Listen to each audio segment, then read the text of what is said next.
3 scary true horror stories. Story 1. The Night Shift. Sarah thought working the graveyard shift at the old downtown office building would be easy money. Just her, a security desk, and empty hallways until 6 a.m.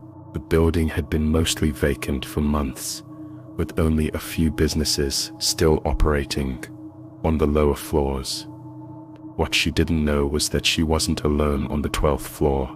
It started with the elevators. Every night, around 2 a.m., she'd hear the familiar ding of the elevator arriving at her floor. The doors would slide open with that mechanical hiss, pause for exactly 30 seconds, then close again.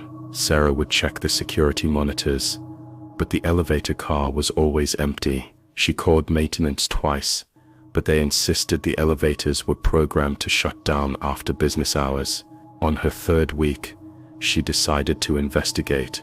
Armed with nothing but a flashlight and her master keys, Sarah walked down the dimly lit hallway toward the elevator bank. The carpet muffled her footsteps, but she could hear something else, a soft scraping sound coming from inside the elevator shaft, like fingernails dragging against metal. When she pressed her ear to the elevator doors, the scraping stopped. Then she heard breathing, slow, labored breathing, that definitely wasn't coming from the empty elevator car. It was coming from above her, from somewhere in the shaft itself. The next morning, maintenance found scratch marks carved deep into the elevator shaft walls. They went up 12 floors, ending right at Sarah's level. The marks were fresh, and they were made from the inside. Story 2. The Babysitter's Call. Jennifer was 17 and needed extra cash for her senior prom dress. When the Hendersons asked her to babysit their 8-year-old daughter, Emma, while they attended a company dinner, it seemed like the perfect job.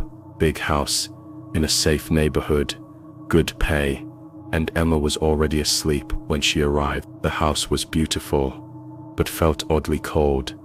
Even though it was a warm September evening, Mrs. Henderson had left detailed instructions on the refrigerator and mentioned that Emma was a heavy sleeper who rarely woke up during the night. Just watch TV and help yourself to anything in the kitchen, she said, with a smile that didn't quite reach her eyes. Around 10 p.m., the phone rang. Jennifer picked up, expecting to hear from the Hendersons, but there was only silence. Then a man's voice, barely above a whisper. "Check on the children." The line went dead. Jennifer's heart raced, but she convinced herself it was probably a wrong number. She walked upstairs and peeked into Emma's room. The little girl was sound asleep, exactly as she'd been all evening. Everything seemed normal. 20 minutes later, the phone rang again. Same voice, same message. "Check on the children." This time, Jennifer noticed something that made her blood freeze. The voice had said, "children," plural. Emma was an only child. On the 3rd call, the voice was clearer, more urgent. "Why haven't you checked on the children upstairs?" Jennifer's hands shook as she hung up and dialed 911. While she waited for the police, she heard something that made her run outside and hide behind the car. Footsteps coming from the 2nd floor. Slow, deliberate footsteps in the hallway where no one should have been walking. When police arrived, they found a man hiding in the Hendersons' attic. He'd been living there for 3 days, coming down at night to watch the family sleep. In his pocket was a cell phone with Jennifer's number already programmed in. Story 3.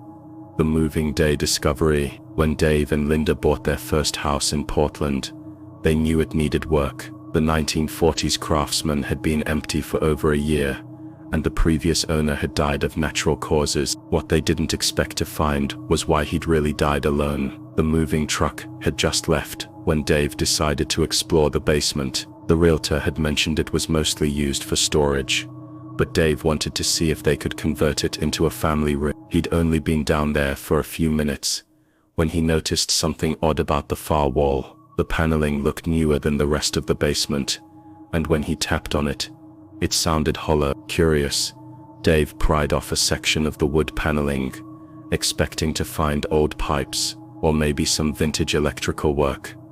Instead, he found a small room, about 6 feet by 8 feet, with no windows and only one way in or out. The walls were covered in scratches, deep gouges in the wood that looked like they'd been made by fingernails. In the corner sat a small table with a notebook, its pages filled with the same message, written over and over, in increasingly frantic handwriting. "Let me out. Let me out." But that wasn't the worst part. The notebook was dated from just 2 months ago. The previous owner had been dead for over a year. Dave called the police immediately. What they discovered turned his stomach. The hidden room wasn't just a storage space. It was a prison. The lock was on the outside, and forensic evidence showed that someone had been kept there recently, very recently. The investigation revealed that the previous owner's son had been using the house even after his father's death, before it went on the market. What he was using that locked room for, and who had been trapped inside desperately scratching at the walls, remains an open case. Dave and Linda moved out the same day. The house still sits empty, and sometimes neighbors report hearing scratching sounds coming from the basement late at night.